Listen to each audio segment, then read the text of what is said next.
అందరికీ నమస్కారం। ఈ వీడియోలో మనం విజయవాడ బైపాస్ స్టేటస్ లో భాగంగా కృష్ణా నది మీద కడుతున్న 3.1 కిలోమీటర్ పొడవైన బ్రిడ్జ్ స్టేటస్ చూద్దాము।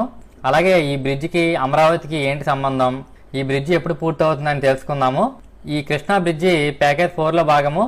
ఈ ప్యాకేజ్ 4 ని అదానీ మరియు నవయుగ కంపెనీ వాళ్ళు కలిపి నిర్మిస్తున్నారు। ఈ పిక్చర్ ని చూడండి, విజయవాడ బైపాస్ మీద ఒక ఐడియా వస్తుంది। అక్టోబర్ 2021లో స్టార్ట్ అయిన ఈ భారీ బ్రిడ్జ్ పనులు శరవేగంగా జరిగి ఇప్పుడు చివరి దశగా వచ్చాయి। రండి ఈ పనుల స్టేటస్ ని చూద్దాము।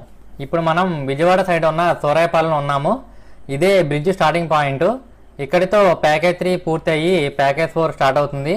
ఇక్కడ బ్రిడ్జ్ అప్రోచ్ ర్యాంప్ పనులు చివరి దశలో ఉన్నాయి। దూరంగా కృష్ణా నదిని, దాని మీద కడుతున్న బ్రిడ్జ్ ని చూడొచ్చు।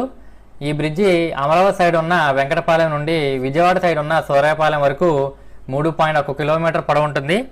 వారధిలో లాగా ఇక్కడ పక్కపక్కన 2 బ్రిడ్జిలు వస్తాయి। ఒక్కో బ్రిడ్జి 53 పిల్లర్స్